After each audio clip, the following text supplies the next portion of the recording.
राधे राधे, कुंज बिहारी लाल की जय। आज हम लोग कैकेयी जी के बारे में पढ़ने वाले हैं। श्री राम कथा का एक बहुत महत्वपूर्ण एवं मार्मिक प्रसंग है, जिसे आप कहते और सुनते दोनों समय भावुक हो ही जाते हैं। परंतु इस प्रसंग को लेकर के अलग अलग लोगों की धारणा है। जैसे एक पक्ष का कहना है कि कैकेयी जी मंथरा के कारण राम जी को वन में भेज दी, यानी कि कैकेयी जी के बुद्धि का पूरा कंट्रोल मंथरा के हाथों में था। कुछ पक्ष कहता है ना, ऐसा नहीं है, बल्कि ऐसा है कि कैकेयी भरत से खूब प्रेम करती थी, इसीलिए उन्होंने राम जी को वन में भेजा। वहीं दूसरा पक्ष यह भी कहता है कि जो कैकेयी जी हैं ये राम जी के मर्म को जानती हैं, यानी कैकेयी जानती हैं कि राम कोई साधारण जीव नहीं अपितु ये ब्रह्म है। इसके साथ साथ यह भी जानती हैं कि राम जब तक बन नहीं जाएगा, घर में बैठा रहेगा, तो केवल एक राजा का पुत्र ही कहलाएगा। क्या ये मर्यादा पुरुषोत्तम राम बन पाएगा? नहीं बन पाएगा। इसीलिए उन्होंने एक कठोर कदम उठाया।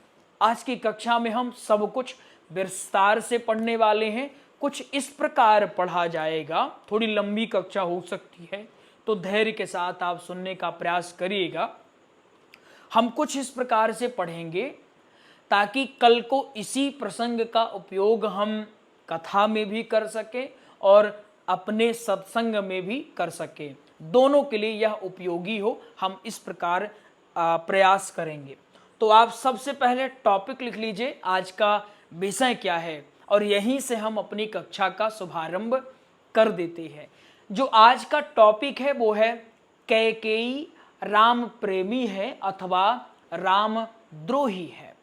इस प्रसंग को आप या इस विषय को आप कई नामों से जानते हैं। जैसे इसी विषय को कुछ लोग कैकेयी और दशरथ संवाद के नाम से भी जानते हैं और कुछ लोग वनगमन की कथा के नाम से भी जानते हैं, क्योंकि इसी घटना के बाद राम जी अयोध्या से निकल करके 14 वर्षों के लिए वन में चले जाते हैं। आइए हम वहां चलते हैं जहां से इस कथा का शुभारंभ हुआ है। गोस्वामी श्री तुलसीदास जी लिखते हैं। कौन? गोस्वामी श्री तुलसीदास जी। गोस्वामी तुलसीदास जी लिखते हैं कि जब से राम जी विवाह करके घर लौटे हैं, तो संपूर्ण अयोध्यावासी जो है ना, संपूर्ण अयोध्यावासी नए नए रोज कार्यक्रम करते हैं। नित नव मंगल मोद बधाई। जब से राम जी विवाह करके आए हैं मिथिला से, तो अयोध्यावासी रोज नए नए कार्यक्रम आयोजित करते हैं, रोज नए नए पकवान बनाए जा रहे हैं। दूर से देखने पर ऐसा प्रतीत ही नहीं हो रहा है कि दशरथ जी के पुत्रों का विवाह हुआ है कि इन अयोध्या वासियों के पुत्रों का विवाह हुआ है। कोई साधारण व्यक्ति देखेगा तो उसको ऐसा ही लगेगा मानो संपूर्ण अयोध्या वासी जो हैं उनके पुत्र अथवा पुत्री का विवाह हुआ है और वो विवाह करके घर लौटे हैं। तो जिस प्रकार से आनंद मनाया जा रहा है वो वास्तव में अद्वितीय है, अविस्मरणीय है, ऐसा गोस्वामी श्री तुलसीदास जी लिखते हैं। और यहीं से हमारी कथा शुरू होती है। रोज अयोध्यावासी प्रसन्नता के साथ नए नए कार्यक्रमों का आयोजन करते हैं, कभी इस गांव में, कभी उस गांव में, कभी नाचते हैं, कभी झूमते हैं, कभी संगोष्ठी बना करके गायन करने लगते हैं। राम जी की चर्चा पूरे अयोध्या में हो रही है। ये तो अयोध्यावासी, परंतु वहीं पर महल में एक घटना घट रही है। हम आपको महल में लेकर के चलते हैं। ये अयोध्या का महल है और यह वो स्थान है जहां पर मीटिंग चला करती है, यानी कि महाराज दशरथ जहां पर बैठेंगे और उनके सारे मंत्री बैठे हुए हैं और वहां पर एक चर्चा चल रही है। ये कौन है? ये हम मान के चलते हैं ये हमारे दशरथ जी हैं और ये उनकी जो सभा है वो बैठी हुई है। तमाम मंत्रीगण यहाँ पर बैठे हुए हैं, लंबी लंबी सभा है। यहाँ पर कुछ सेवक पंखा कर रहे हैं। दशरथ जी यहाँ बैठे हुए हैं और सुन रहे हैं अपने मंत्रियों की बात, और मंत्री एक चर्चा कर रहे हैं, यानी कि एक बात मंत्री अपने राजा के कानों में डालने का प्रयास कर रहे हैं। वो बात यह है कि मंत्रियों ने कहा, महाराज राम सर्वथा योग्य हो चुके हैं, अब आपको चाहिए कि राम को राजगद्दी आप दे दीजिए। राम शीलवान है, धैर्यवान है, सौम्य है, वीर है, तो आपको चाहिए कि ऐसे योग्य व्यक्ति को आप राज सिंहासन में बैठाइए। और सबसे बड़ी बात तो यह है कि राम जी को हमारी प्रजा बड़ा प्रेम करती है, और ऐसा राजा जिससे तमाम प्रजा प्रेम करे, वो राजा तो वास्तव में योग्य होता है, और ऐसे ही व्यक्ति को राज सिंहासन पर बैठाना चाहिए। ये बात चल ही रही है तो दशरथ जी ने एक काम किया, तुरंत एक काम किया। क्या किया? यहां पर एक आईना पड़ा है। क्या पड़ा है? यहां पर एक आईना पड़ा है। मंत्री महाराज दशरथ से कह रहे हैं कि राजा जी ऐसी ऐसी बात है, और तुरंत राजा जी क्या कर रहे हैं, यहां जो आईना पड़ा है इसको उठाए और देखने लगे। क्यों उठाए? ऐसा इनको लगा कि मेरी मुकुट थोड़ी सी टेढ़ी हो गई है, क्यों ना इस मुकुट को मैं सीधा कर लूं। उसी मुकुट को सीधा करने के लिए आईना उठाते हैं और ऐसे देखना शुरू किए, और देखने के बाद मुकुट को सीधा किए और रखने लगे। जैसे ही आईना रखने लगे तो देखते हैं श्रवण समीप भये सित केसा, देखते हैं कि हमारे कान के पास एक बाल सफेद हो चुका है। कान के पास का जो बाल है वो सफेद हो चुका है। अब आपको आगे बताने के पूर्व यहां दो भाव समझाते हैं। पहला भाव, चूंकि चक्रवर्ती सम्राट है महाराज दशरथ, सभा चल रही है, और ऐसी सभा में आईना देखना क्या यह उचित है? क्या यह शोभा देता है? विद्वानों ने इसमें अपने अपने मत रखे। विद्वानों का कहना है ये कोई आईना साधारण आईना नहीं है, केवल चेहरा देखने वाला, बल्कि वो विचार रूपी दर्पण है। मानो जब आप आगे बढ़ जाते हैं तो आपके प्रशंसक भी आपके आसपास खूब रहते हैं। तरक्की होने के बाद प्रशंसकों की संख्या बढ़ ही जाती है। ऐसे में एक समझदार व्यक्ति को चाहिए कि वो क्या करे, दशरथ जी की तरह। दशरथ जी ने क्या किया? दशरथ जी ने विचार रूपी दर्पण को उठाया और देखना शुरू किया कि जो ये बात कह रहे हैं क्या वो बात सही है या ये लोग झूठ बोल रहे हैं। कैसे? जैसे चूंकि महाराज दशरथ कौन है? चक्रवर्ती सम्राट है, तो चक्रवर्ती समझ में आ रहा है? पेन कहाँ है? लिखते भी जाइए। हाँ, जैसे महाराज दशरथ कौन है? चक्रवर्ती है। तो महाराज दशरथ को ऐसा लगा कि कहीं मेरे मंत्री मेरे भय के कारण या मुझे खुश करने के लिए ऐसा तो नहीं कर रहे हैं। हो सकता है मुझे खुश करने के लिए ऐसा कर रहे हो। ठीक, इसीलिए उन्होंने क्या किया, विचार रूपी दर्पण को उठाया और देखना शुरू कर दिया। क्यों भार्गव? ऐसा हुआ ना? क्या किया? विचार रूपी दर्पण को उठाया और देखना शुरू किया कि क्या वास्तव में ये लोग सही कह रहे हैं या फिर मुझे प्रसन्न करने के लिए इस प्रकार का भाव रखा जा रहा है। पहला। दूसरा, श्रवण समीप भय सित केसा, ये क्या भाव कहता है? ये भाव यह कहता है कि जैसे श्रवण माने कान, कान के पास का एक बाल सफेद हुआ, मानो दशरथ जी से ये बाल कान में आकर के चुपके से कह रहा हो कि महाराज मैं और आप एक साथ जन्म लिए, मैंने अपना रंग बदल दिया, आप अपना रंग कब बदल रहे हैं। मानो उपदेश दे रहा हो, और उस उपदेश को महाराज दशरथ समझ गए। समझने के बाद सिरोधार्य कर लिया, कुछ बोले नहीं, भाग करके अपने गुरुदेव के पास पहुंचे। कहाँ पहुंचे? गुरुदेव के पास। चलिए, महल से महाराज दशरथ कहाँ जा रहे हैं? महल से महाराज दशरथ अपने गुरुदेव के पास जा रहे हैं। गुरु जी का क्या नाम है? गुरु वशिष्ठ। गुरु वशिष्ठ के पास पहुंचे और गुरु वशिष्ठ के पास जा करके दशरथ जी ने तमाम बात कही। गुरुदेव से कहा, गुरुदेव सभा में इस प्रकार बात चल रही थी, आप बताइए क्या राम को राजा बनाना चाहिए या नहीं बनाना चाहिए? अगर बनाना चाहिए तो मुहूर्त क्या है?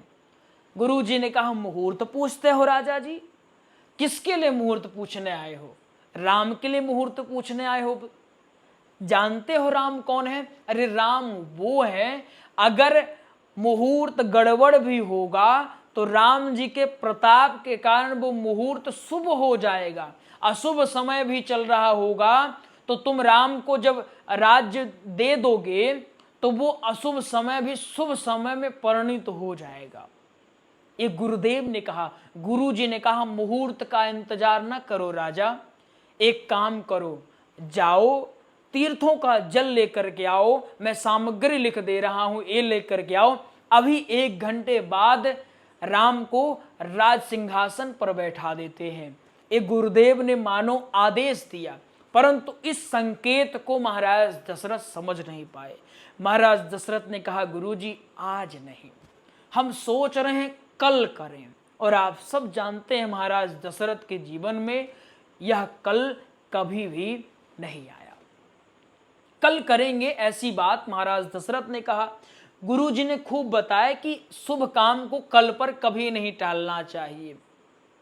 अशुभ काम अगर हो उसको भले कल पर टालो, क्योंकि शुभ काम को अगर कल पर टालते हो तो फिर वो संभावना अधिक बढ़ जाती है कि यहाँ पर कोई न कोई घटना घटित हो जाए। परंतु इन्होंने कहा, गुरुदेव हम चाहते हैं कि कल सवेरे आप पहले राम को समझाइए, राज्य के बारे में बताइए, शासन कैसे चलाना है यह आप बताइए। उसके बाद हम बढ़िया स्नान ध्यान करने के बाद राम को राज सिंहासन दे देंगे, राम को तिलक करेंगे। तिलक करने का मतलब है सिंहासन पर बैठाना या राजगद्दी सौंप देना। वशिष्ठ जी के समझाने के बाद भी दशरथ जी इस भाव को समझे नहीं। अब दशरथ जी कहाँ पहुंचे? अब दशरथ जी यहीं अपनी सभा में फिर से पहुंचे और चर्चा करने लगे कि गुरु जी ने भी राम को राजा बनाने का आदेश दे दिया है। अब धीरे धीरे एक खबर कहाँ पहुंच गई? प्रजा के मध्य पहुंच गई। जो प्रजा अभी नाच रही थी वो उछल उछल कर कूदने लगी। उनकी प्रसन्नता का कोई ठिकाना ही न रहा। कोई ढोल बजा रहा, कोई गा रहा है, नए नए संगीत बजना शुरू हो गए, नए नए वाद्य यंत्र बज रहे हैं। देवताओं ने देखा, देवताओं ने विचार किया, अब यहाँ कौन? ये अयोध्यावासी आनंद में है। अब देवताओं ने देखा, यहाँ आकाश वृंद से देवताओं ने जब देखा, देवताओं ने विचार किया, अगर राम जी को राज्य मिल जाएगा तो क्या वो महल से बाहर निकलेंगे? नहीं निकलेंगे। माँ सरस्वती को भेजा। माँ सरस्वती आई और यहाँ बड़ा आश्चर्य हुआ। माँ सरस्वती जब अयोध्या में प्रवेश की, उन्होंने सोचा कि मैं किसी की मति को भ्रमित कर देती हूँ। तो पहुंची तो राम जी के प्रेम में अयोध्यावासी इतने मगन थे कि किसी की बुद्धि को भ्रमित कर ही नहीं पाए। इतने में मंथरा दिख गई। और ये मंथरा कैसी? मंथरा आई, ऐसे कुबड़ निकाले निकाले। मंथरा को एक व्यक्ति ने कहा, मंथरा तू नहीं नाचेगी क्या? मंथरा ने कहा, हम क्यों नाचे? ऐसा क्या हुआ कि हम नाचे? लोगों ने बताया, मंथरा तू नहीं जानती क्या? अरे राम जी को राजा बनाया जाना है। इतना सुनी मंथरा और इतना सुनने के बाद उसको खूब क्रोध आया। मां सरस्वती ने उसी के ऊपर प्रहार भी कर दिया। और जैसे ही मां सरस्वती प्रहार उसके ऊपर करती हैं, उसका जो दिमाग है थोड़ा सा दिग्भ्रमित हो गया, पगला गई। अब वो पागल बुद्धि लेकर के महल में पहुंची। किसके पास? मां कैकेयी के पास। मां कैकेयी से जाकर कहने लगी कि अरे रानी, तुम यहां बैठी हो, आनंद ले रही हो, तुम्हें पता है कि तुम्हारे साथ क्या होने वाला है? कैकेयी ने कहा, क्या होने वाला है बताओ हमको।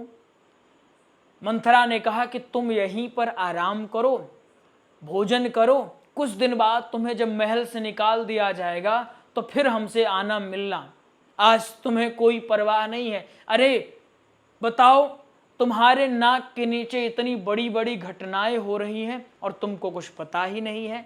कैकेयी यहाँ पर बैठी हुई है, यहाँ पर कैकेयी बैठी हैं, अभी मंथरा यहाँ पर खड़ी है और मंथरा कैकेयी के बुद्धि में सब कुछ भर देती है। मंथरा ने सौतन की जो डाह होती है, मतलब सौतन के बाद जो दुख होता है, वो सब कुछ मंथरा को गिनाना शुरू कर देती है। अभी कुछ घंटे ही इस बात को हुए हैं और ये मंथरा कहती है कि बताओ, आज 15 दिनों से एक पाक हो गया इस चर्चा को। कैकेयी ने विचार किया, एक पाक हो गया, बताओ 15 दिन हो गया और मुझे कुछ अभी तक बताया नहीं गया। धीरे धीरे मंथरा ने जितनी भी इसके भीतर राम जी के प्रति घृणा थी, वो सभी घृणा कैकेयी जी की बुद्धि में उड़ेल दिया। कैकेयी जी को भी बड़ा बुरा लगा कि कम से कम राम को बताना चाहिए, एक बार राम नहीं बताया तो महाराज दशरथ को बताना चाहिए। मंथरा ने कहा, कोई तुमसे कुछ नहीं बताएगा। जानती हो क्यों? क्योंकि ये सब कुछ प्लानिंग के तहत हो रहा है। कौन सी प्लानिंग?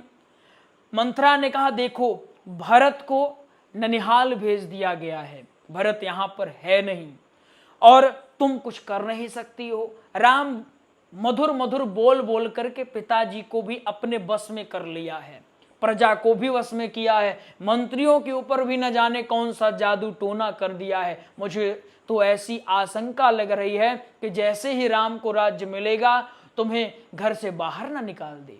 रानी, मैं तुम्हारे मायके से आई हूं, इसलिए मुझे टेंशन हो रही है। बहुत मीठी मीठी बात कह रही है। देखो, कुछ लोग कुटिल स्वभाव के होते हैं, वो कुछ करते नहीं है, बस मुंह से ही लड़ाई झगड़ा आतंक न जाने क्या क्या फैला देते हैं। मंथरा ने इतना कुछ कहा कि कैकेयी जी आखिरकार कहाँ पहुंच गई?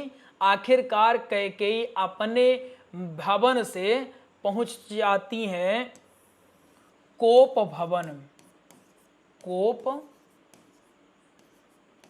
एक कोप भवन वे हुआ करता था पहले जमाने में।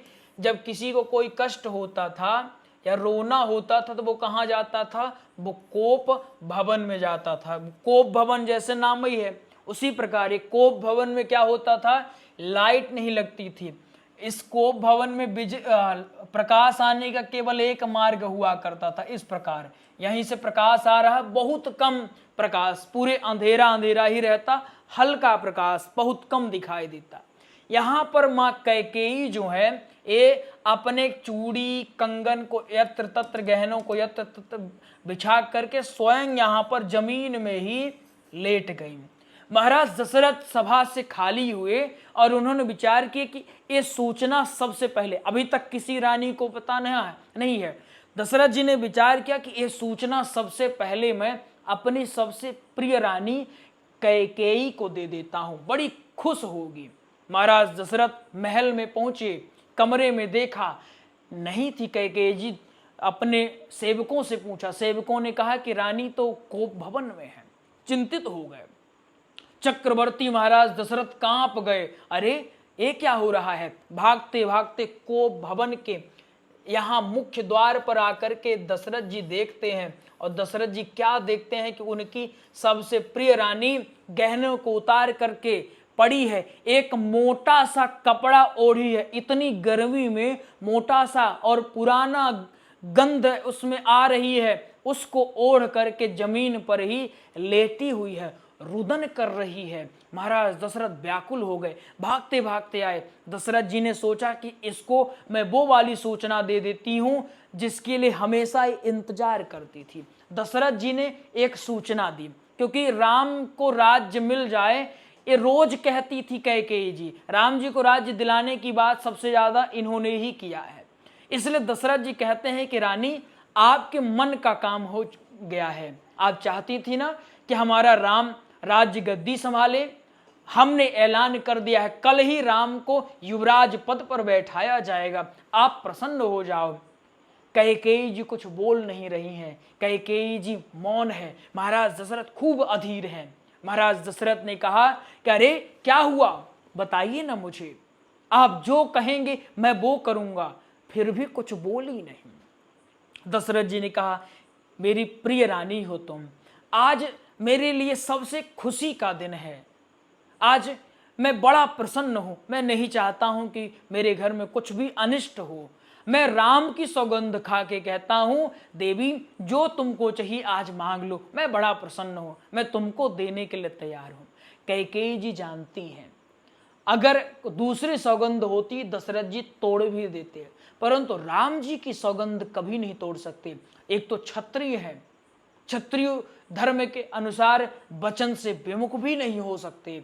इतना सुनने के बाद कैकेयी जी उठ करके बैठ जाती हैं। कैकेयी जी ने कहा, राजन आपने कहा था ना, पहले कहा था, देवासुर संग्राम के दौरान वरदान के लिए कहा था, आपने अभी तक मुझे कुछ दिया नहीं है। आज उस वचन को पूरा करने का समय आ चुका है। आपने राम की सौगंध भी खा ली है, आपने मुझे वचन भी दिया था, तो आज उस वचन का निर्वाह करने का समय आ चुका है। कैकेयी जी ने कहा कि मैं आज आपसे 2 वरदान मांगना चाहती हूं। पहला वरदान मेरा यह होगा कि जो मेरा प्रिय पुत्र भरत है, आप उसे राज सिंहासन पर बैठा दीजिए।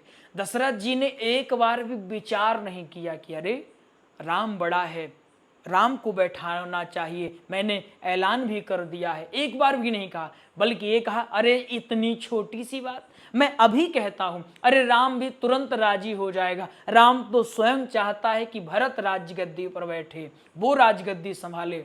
मैं आपको अभी वचन देता हूं कि कल राम के स्थान पर भरत को युवराज पद पर हम बैठाएंगे। अब तो आप प्रसन्न है ना, अब आप प्रसन्न हो जाइए। कैकेयी जी ने फिर कहा, महाराज हम प्रसन्न होंगे, लेकिन एक काम और आपको करना होगा। आप भरत को राजगद्दी पर बैठाइए, परंतु एक और आप काम कर दीजिए, राम को कल सुबह होते ही 14 वर्षों के लिए महल से बाहर आप निकाल दीजिए, वो भी बनवासी भेष में। 14 वर्षों के लिए आप राम को वन में भेज दीजिए। ये 2 वरदान आप मेरा पूर्ण कर दीजिए। महाराज दशरथ इतना सुनते ही पीछे हट गए। अरे कान दबाने लगे, ये क्या हुआ, ये कैसे हो गया, मैंने क्या सोचा था और ये क्या हो गया। महाराज दशरथ अधीर हो गए। अरे क्या बोल रही हो तुमको होश है, तुम क्या बोल रही हो, क्या तुम कह रही हो, तुम्हें थोड़ा सा होश है कि नहीं है। अरे भारत को राज्य दे दूं, इसमें मुझे कोई समस्या नहीं है, लेकिन तुम कह रही हो कि राम को वन भेज दूं। अरे ये कौन सी बात है रानी, अरे तुम तो राम को मुझसे ज्यादा प्रेम करती हो और तुम आज कह रही हो कि राम को वन भेज दिया जाए। अरे तुम जानती हो राम अभी क्या बहुत बड़ा थोड़ी हो गया है, राम की अवस्था तुमने देखी है। अरे भाइयों को साथ में रहने दो, क्या तुमको समस्या है। कैकेयी ने फिर से कहा, महाराज आप मुझे अधीर ना करें, मैं आपको फिर से बताना चाहती हूं, मैंने जो वरदान मांगे हैं, ये दोनों वरदान मेरे अगर कल तक पूरे नहीं हुए तो मैं आपको बताती हूं कि आप सवेरे मेरा मरा हुआ मुंह पाएंगे। और महाराज मैं आपको बताऊं, मैं कलंकित मुंह लेकर के घर के भीतर घुट करके मर सकती हूं, लेकिन आप कलंकित मुंह लेकर के बाहर नहीं जा सकते हैं। आपको 4 लोगों के पास मिलना है, बैठना है, आप कैसे रह पाएंगी, सोच समझ करके करिएगा। आज रात बस का आपके पास समय है। पूरी रात इसी कोप भवन में दोनों दाम्पत्य बिता दिए। एक कोने कैकेयी पड़ी हैं और यही कोने पर अचेत होकर के महाराज दशरथ जमीन पर ही लेट गए हैं।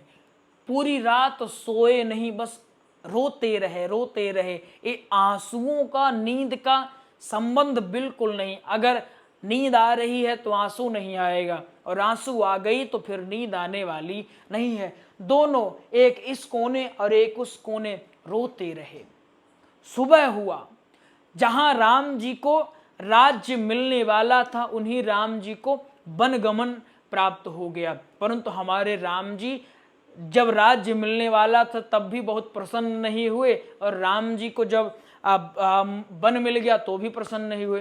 राज्य की खुशी नहीं है और बन जाने का कोई शोक नहीं जताया हमारे राम जी। ये हमारे राम जी की का गुण है, ये हमारे राम जी का चरित्र है। परंतु अभी हम कैकेयी जी के चरित्र को जान रहे हैं। कैकेयी जी राम जी को वन में आखिरकार भेज दी। सारी सभा उनको समझा रही है, सारी प्रजाजन समझा रहे हैं।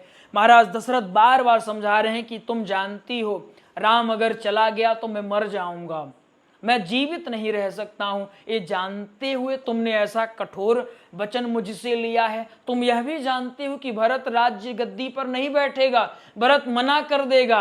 राम के ना रहने पर भरत महल में ही नहीं रहेगा। तुम राम को खो दोगी, मुझे खो दोगी, अरे भरत भी तुम्हारा नहीं रहेगा। तुम क्या जानती हो सीता भी नहीं रुकने वाली है, वो भी चली जाएगी। खूब समझाया, लेकिन कैकेयी जी ने एक बात भी मानी नहीं। अब आपको हम एक भाव समझाते हैं। जब सवेरा हुआ, सवेरे दूतों ने कहा कि आपको महल में बुलाया गया है, राम जी से कहा गया। राम जी भाग करके आए। माँ ने कहा कि राम आपको वन जाना है। जैसे ही राम, अभी तक राम जी कैकेयी को जानते हैं क्या कहते हैं, कैकेयी को माता कह के संबोधित कर रहे थे। लेकिन जैसे ही कैकेयी जी ने राम जी को कहा कि तुम्हें आज बन जाना है, राज तुमको नहीं मिलेगा, तो क्या कहने लगे, जननी कह के संबोधित किया। क्या कहा, जननी। ये विशेष शब्द समझिएगा, जननी। सुनु जननी सोई सुत बड़ भागी, जननी कह के संबोधित किया। और जननी का अर्थ होता है जो हमें जन्म दे।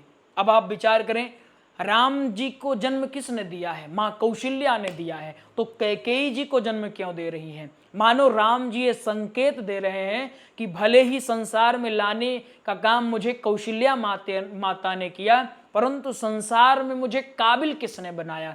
राम के रूप में मुझे कौशल्या ने जन्म दिया, परंतु मर्यादा पुरुषोत्तम प्रभु श्री राम के रूप में मुझे कैकेयी जी ने जन्म दिया। इसलिए इन्होंने जननी कहा है। और इसी बेस में विद्वानों ने कहा है कि कैकेयी जी राम जी के मर्म को जानती थी। पहला भाव, जो लोग कहते हैं कैकेयी बहुत बुरी थी, कैकेयी ने की बुद्धि भ्रमित हो गई, जरा विचार करो, कैकेयी जी को देवासुर संग्राम में दशरथ जी लेकर के गए थे। अगर उनकी बुद्धि कमजोर होती तो क्या उनको लेके जाते, पहली बात। दूसरी बात, महाराज दशरथ को राज्य से संबंधित कोई भी अड़चने आती तो वो कैकेयी जी के पास जाया करती। बड़ी समझदार होशियार थी। मूर्ख व्यक्ति को कोई सामने वाला अपनी जाल में फंसा सकता है, बातों में फंसा सकता है, लेकिन होशियार को फंसाने के लिए बहुत तपस्या करनी पड़ेगी। मंथरा की बातों का कोई असर नहीं हुआ, बल्कि कैकेयी जी जानती थी कि राम अगर घर में रहेगा तो वो केवल राम बन करके रह जाएगा। मर्यादा पुरुषोत्तम बनाने के लिए इसको वन में भेजना पड़ेगा, तपाना पड़ेगा। और बंधुओं, मैं आपको एक अंतिम बात बताऊं, जो कोई आपसे प्रश्न पूछे तो बस इसी उत्तर को देना। अगर कोई कहे कि कैकेयी जी बुरी थी तो एक बात तो आप बताना, परंतु एक भाव और समझ लीजिए, कैकेयी जी को जितना बुरा बोला गया है शायद किसी को बुरा नहीं बोला। उनका सगा पुत्र भरत कैकेयी जी को माता नहीं कह रहे थे। बड़ी दुखी है माँ, परंतु माँ ने एक शब्द भी अपने पक्ष में कोई बात नहीं रखी। विद्वानों ने से बड़ी सुंदर बात कही कि जो हमसे खूब प्रेम करेगा ना, वही हमारे लिए अपयश लेने के लिए भी तैयार होगा। जैसे माताएं, अगर बच्चा कोई उदंडता कर दिया, पिताजी लठ लेकर के आ रहे हैं, तो माता कहती है अरे नहीं नहीं नहीं, उसने नहीं, हमसे ही धोखे से यह हो गया है। उसकी गलती अपने सर पर रख लेती है। क्यों? क्योंकि बच्चे से प्रेम करती है। तो जो आपसे अत्यधिक प्रेम करेगा वही आपके लिए अपयश लेने के लिए तैयार भी होगा। मिलेंगे आपसे किसी और प्रसंग में। आज के प्रसंग का हम यहीं पर विश्राम करते हैं। एक बार आप कमेंट करके हमें जरूर बताइएगा आपको आज की कक्षा कैसी लगी। एक और बात, यदि आपको श्री राम कथा के सरलतम नोट्स चाहिए तो आप बिल्कुल कमेंट करिएगा, अथवा दिए गए नंबरों में आप संपर्क कर लीजिएगा। अच्छा, जिस प्रकार से हमने जिस भाव से आपको बताया, इसी भाव से आपको सरलतम नोट्स भी मिल जाएंगे श्री राम कथा के। आपको श्री राम कथा बस नहीं, आपको भागवत कथा के नोट्स मिल जाएंगे, आपको श्री राम कथा के मिल जाएंगे। अच्छा, श्री राम कथा के नोट्स आप PDF भी प्राप्त कर सकते हैं और चाहें तो आप इसको घर पे भी मंगा सकते हैं। इसी प्रकार इनका भी PDF मिल जाएगा, अथवा आप चाहें तो घर पे मंगा सकते हैं। इसके साथ साथ आप शिव कथा के नोट्स भी मंगा सकते हैं। शिव कथा, आप चाहें तो हनुमंत कथा नोट्स मंगा सकते हैं। इन तमाम कथाओं के आपको नोट्स बहुत ही शानदार शैली में मिल जाने वाले हैं। आप इन नोट्सों के माध्यम से अपनी कथाओं की तैयारी बेहतर ढंग से कर सकते हैं। अगर इन नोट्सों को प्राप्त करना होगा तो आप दिए गए नंबरों में संपर्क कर लीजिएगा। राधे राधे। श्री कुंज बिहारी लाल की जय।